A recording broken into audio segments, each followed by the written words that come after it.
Տիկին Նազարյան, Նիկոլ Փաշինյանն ու իր կինը Աննա Հակոբյանը թիրախավորել են եկեղեցուն, սեռական բնույթի հայհոյանքներ են հնչեցնում, ձեր գնահատմամբ ինչով է սա պայմանավորված։ Գիտեք, ինձ թվում է, որ առաջին հերթին ինչ-որ մի էլեկտորատի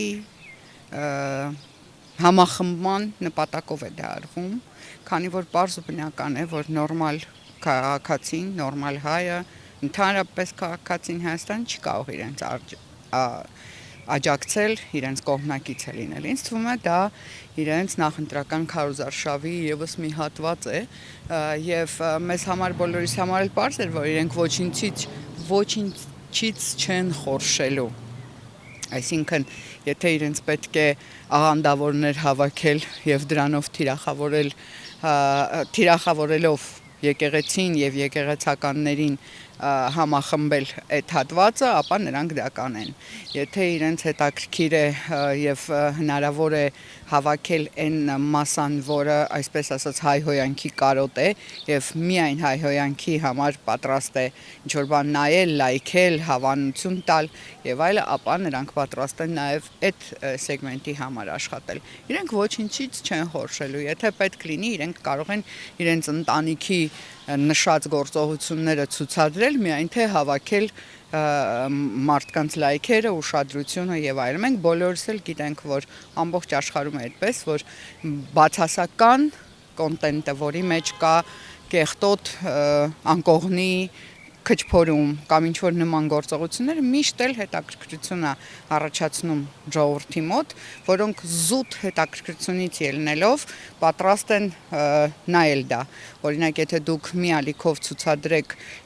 չգիտեմ, Չայկովսկու կարապի լիճը, դա ավելի քիչ դիտող կլինի, եթե մյուս ալիքով ցուցադրեք ինչպես է վարչապետի կինը իրեն նման ձև դրսևորում, ավելի շատ կնայեն։ Սա բարձ ու հասարակ տեխնոլոգիա է, որը նրանք կիրառում են նախընտրական այդ ընթացքում։ Իրենք հասկանում են շատ լավ, որ այդ մասան չի հարցնելու, բա ինչպես ստացվեց, որ կրթվելը նորաձև է եւ այդ կրթվելու հետ համատեղ դոմփելու մասին են խոսում։ Ես չեմ վախում այդ բառը արտասանել, որովհետեւ դա դառել է արդեն այսպես ասած խոսույթի մաս։ Այն, որ դա արվում է այդ էժանագին ամենացածր դասի էմոցիաները քրքրել, փորփրել, այդ շերտը հանել վերև, դա միանշանակ է։ Եվ նաև այն, որ Աննա Հակոբյանը հենց իր գրառման մեջ գրել էր դրա այդ օրերի ընթացքում, որ գնացել եք Շվեյցարիա, որ ինչ անեք, երբ որ Շվեյցարիայում մեր հոգևորականները բարձրաձայնում են Արցախի էթնիկ զտման մասին, խոսում են արցախցիների վերադարձի մասին եւ այլը, եւ պարզ է, որ դա իրենց ծրագրերին համահունչ չէ, դա իրենց պետք չէ, այդ բարձրաձայնումը այտենց բարձր հարթակներում իրենց հետաքրքիր չէ եւ շեղում է իրենց նպատակները։ Հենց այդ նպատակով էլ այս ամեն ինչը արվեց, մեծ բորբոքեց, այսպես ասած, հասարակությունը եւ դրանից մեկ օր հետո երեխաների պաշտպանության օրը այդ սրտաճմլիկ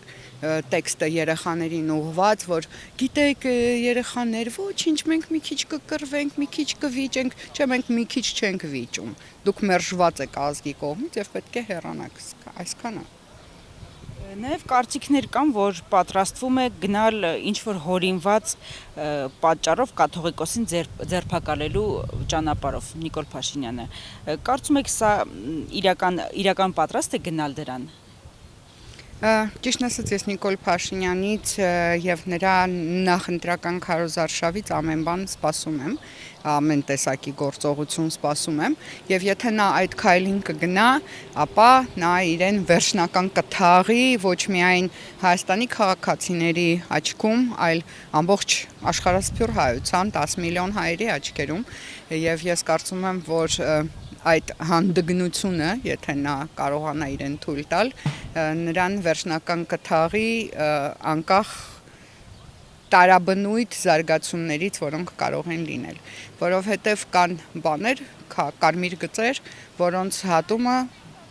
Իհարկե նա իրեն կարող է թույլ տալ, որովհետև նա արժեզրկել է Արցախը, նա արժեզրկել է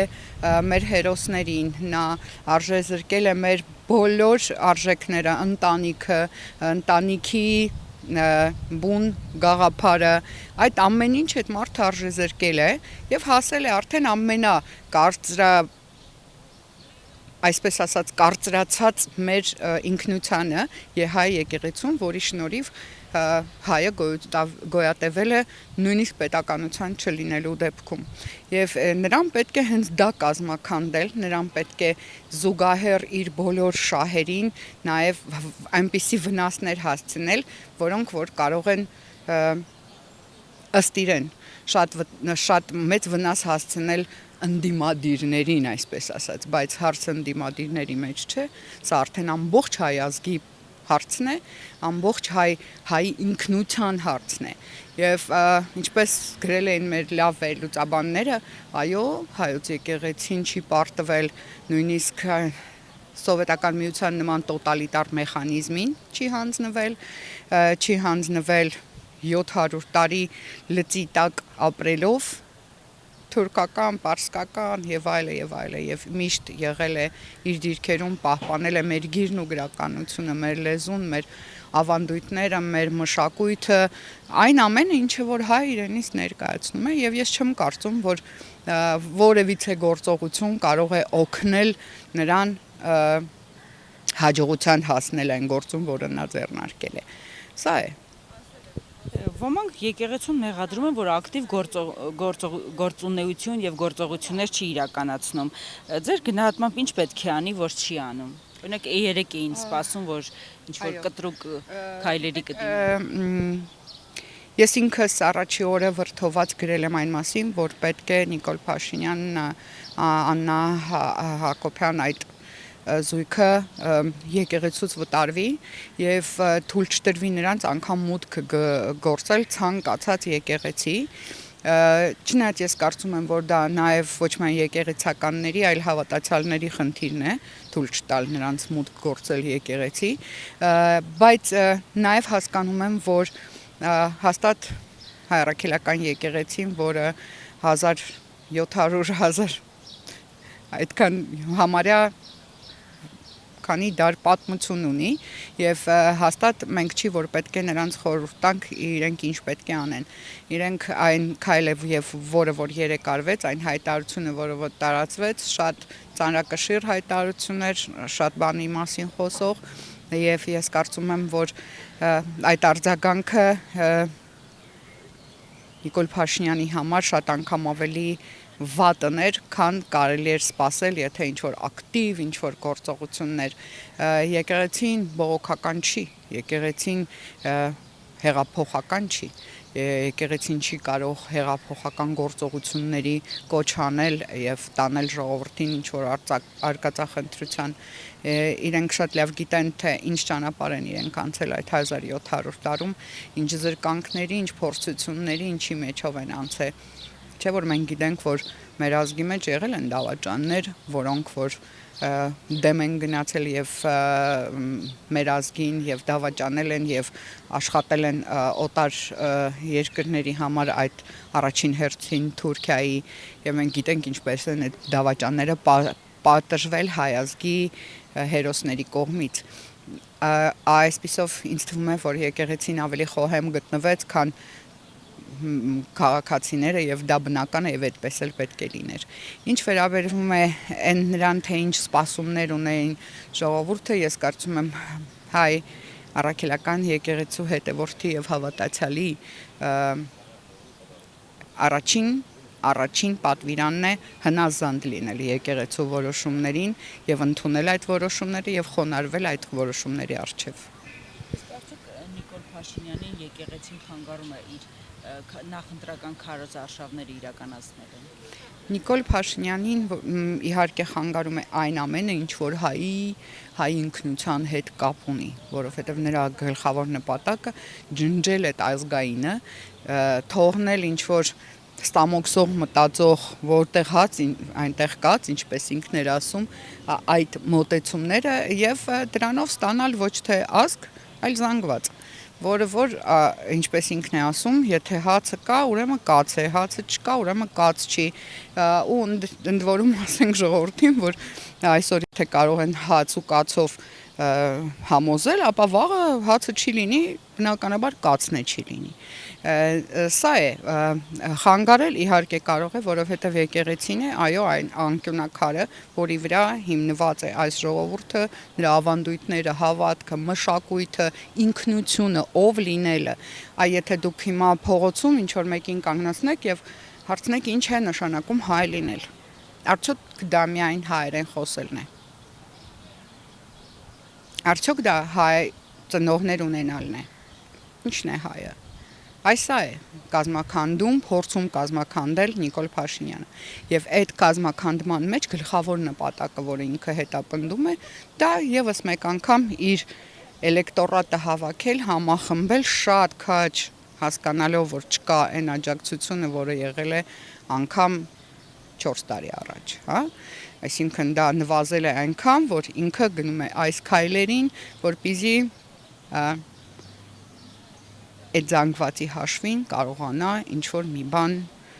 մոգոնել։ Նիկոլ Փաշինյանը ինքը իր բերնով ասել է, որ ինքը իզմեր չունի։ Այսինքն ինքը ոչ մի բանի հետևորդ չէ։ Ինքը իզմերի մեջ նաև հավատքն է մտնում, հա։ Այսինքն ինքը այդ իզմերը չունենալով ինքը պատրաստ է ցանկացած խոսքի, գործողության, քայլերի, վարքագծի, ես էլի եմ կրկնում, եթե ինքը վաղը իմանա, որ այդ տեսարանը ավելի շատ իրեն հետևորդ, լայքող, հավանող իր էջին կբերի, չէ՞ որ հիշում եք, որ ամուսիններով մրցակցում էին ում էջին ավելի շատ լայք ա եկել կամ դիտում ա եկել, դա է իրենց իզմը, այսպես ասած, հա, ինքը պատրաստ կլինի իր սեփական ընտանիքի նման բնույթի գործողություններ ցուցադրել։ Ես վստահ եմ դրանում։ Սա է, որ ժողովուրդը պետք է հասկանա, որ իրենց խաբելով մի քանի խնդիր լուծելու աշխատանքն է։ Թուրքիային հաջողանալ, Ադրբեջանին հաջողանալ, դա արտաքին,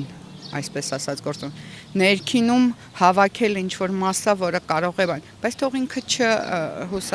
թող ինքը իրեն չհուսադրի, որ դա կարող է իրեն ինչ-որ ձայներ կամ ինչ-որ բան, դա ուղղակի տեսարան է, մենք տեսանք ունենք բլոգերներ, որոնք հայհոյախառը խոսույթ ունեն, բայց երբ որ պահը եկա, որ նրան ինչ-որ մի պետք է աջակցել, այդ 150-200 հազար դիտողներից 30 հոգի մարդ հավաքվեց, որ այդ մարդուն աջակցի կամ ինչ-որ մի ձև աջակցի։ Հիմա նույնը իրան է վերաբերվում։ Սա կարող է դիտումներ ապահովել, բայց չի ապահովում աջակցություն։ Սա է։